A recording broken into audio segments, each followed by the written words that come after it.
لال والی ملکہ رہتی تھی۔ اس کے محل میں ایک وفادار مگر سادہ دل کنیز تھی جو ہر روز ملکہ کا بستر صاف کرتی، اس پر نرم چادریں بچھاتی اور عطر کی خوشبو چھڑکتی تھی۔ ایک دن جب وہ حسب معمول بستر درست کر رہی تھی، اس کے دل میں خیال آیا، کیا خوبصورت بستر ہے، کاش میں بھی ذرا پل بھر کے لیے اس پر آرام کر لوں، دیکھوں تو صحیح کیسا محسوس ہوتا ہے۔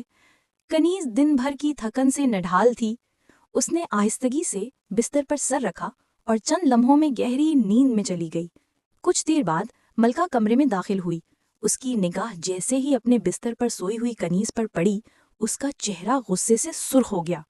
ملکہ چیخ کر بولی، یہ جرت کیسے ہوئی تجھ جیسے کو میرے بستر پر سونے کی؟ اس گستاخی کی سزا تجھے ضرور ملے گی۔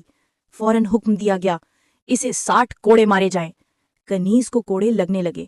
وہ درد سے چیختی روتی معافی مانگتی رہی، لیکن ملکہ کے چہرے پر رحم کا کوئی اثر نہ آیا۔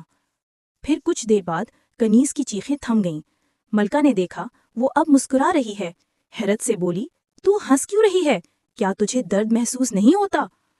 کنیز نے نرم لہجے میں کہا، بی بی، میں تو صرف چند گھنٹے آپ کے نرم بستر پر سوئی تھی اور مجھے 60 کوڑوں کی سزا ملی۔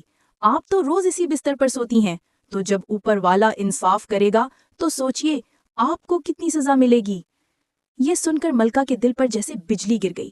اس کے غرور کے بت ٹوٹ گئے، چہرے کا غرور عاجزی میں بدل گیا۔